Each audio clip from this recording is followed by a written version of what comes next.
He didn't even look me in the eye when he said it. "Leave, you lowlife. You're nothing without us." The words echoed in my head like a slap across the face. This was my father, the same man I once worked day and night to support, the same family I gave everything for. I built a $20 million business from the ground up, poured my soul into lifting them out of debt, and this is what I got in return. Betrayal, humiliation, as if I was just disposable. Before we go further, don't forget to hit subscribe, tap the bell, and share this video, because what happens next will leave you shocked. I remember standing there, completely frozen, while my siblings smirked in the background. They thought it was funny, watching me get thrown out of the very family I had carried on my shoulders for years. My mother stayed quiet, not even raising her eyes to defend me.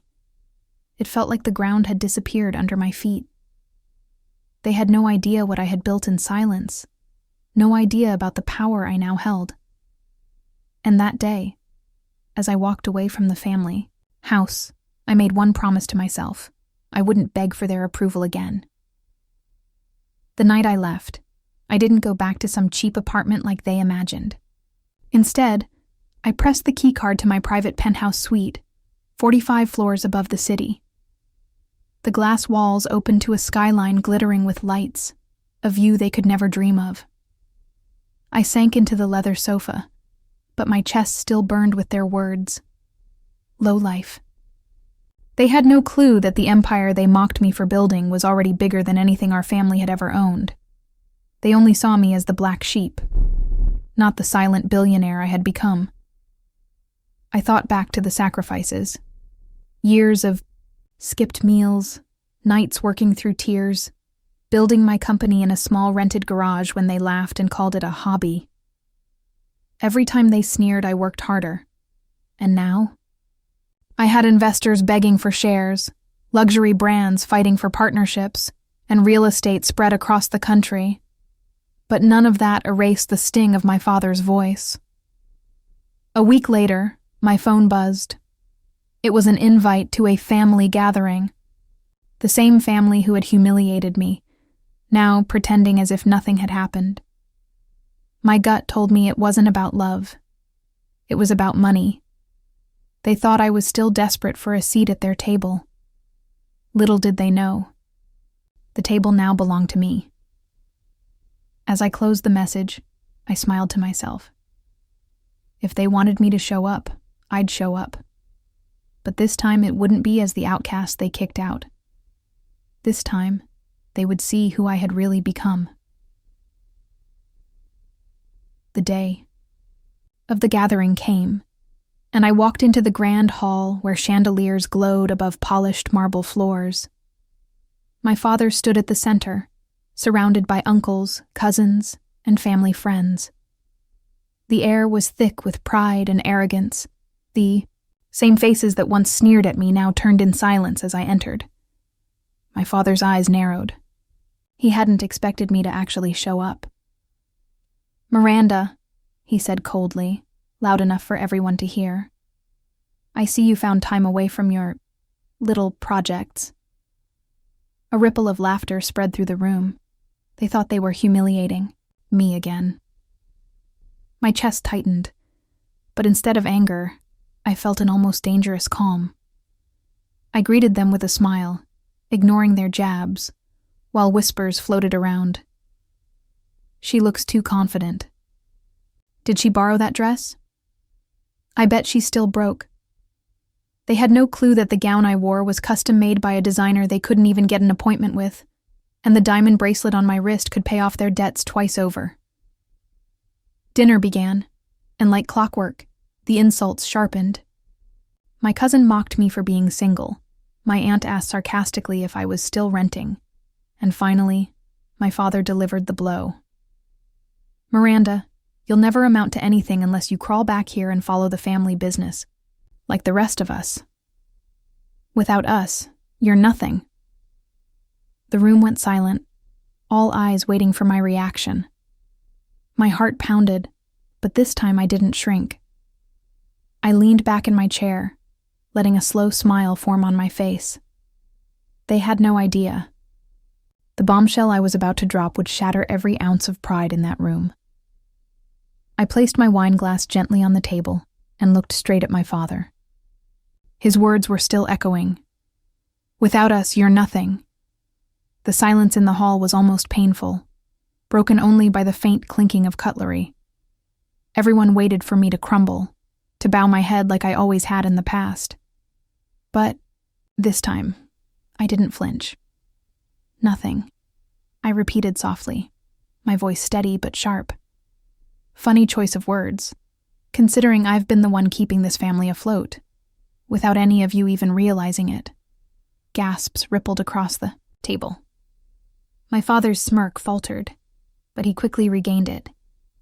"Don't lie, Miranda. You couldn't even manage a grocery bill when you left. Don't pretend you're anything more than what you've always been, weak, foolish, and desperate." That was it. I reached into my clutch and pulled out a small black folder. I laid it on the table, flipped it open, and slid a stack of glossy papers toward him. The moment his eyes landed on them, the blood drained from his face. They weren't just documents. They were ownership papers, property titles, bank statements, records showing multi-million-dollar contracts signed under my name. The logo of my company, the very business I had built silently, stared back at him in bold letters. 20 million in assets, I said, my voice calm, almost casual. And growing every single day. While you were too busy mocking me, I was building something bigger than all of your little family ventures combined. Whispers exploded around the table. My cousins leaned over, jaws dropping as they scanned. The numbers. My aunt covered her mouth. My uncle muttered curses under his breath, and one of the so-called family friends excused himself awkwardly. But the real show was my father. His hands trembled as he held the papers, and for the first time in my life I saw fear in his eyes. He stuttered, This can't be real." I leaned in, my smile sharp as glass. "It's real, and while you called me a lowlife, I was quietly buying up the very buildings your business rents space in. You've been paying me every single month without even knowing it." The room erupted in chaos, voices clashing, accusations flying, shock turning into envy. But I sat back in silence, letting the storm swirl around me. For once, I wasn't the outsider being mocked. I was the one holding all the power, and the night was only just beginning. My father's hand slammed against the table so hard the glasses rattled. "Enough of this nonsense," he barked, his face red with fury. But his voice cracked, betraying the fear underneath.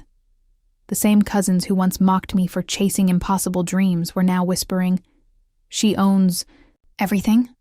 while sneaking glances at me like I was someone they didn't even recognize.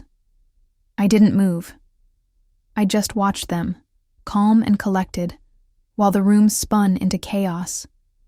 My brother, the one who always called me a failure, grabbed the papers from my father and scanned them with wide eyes.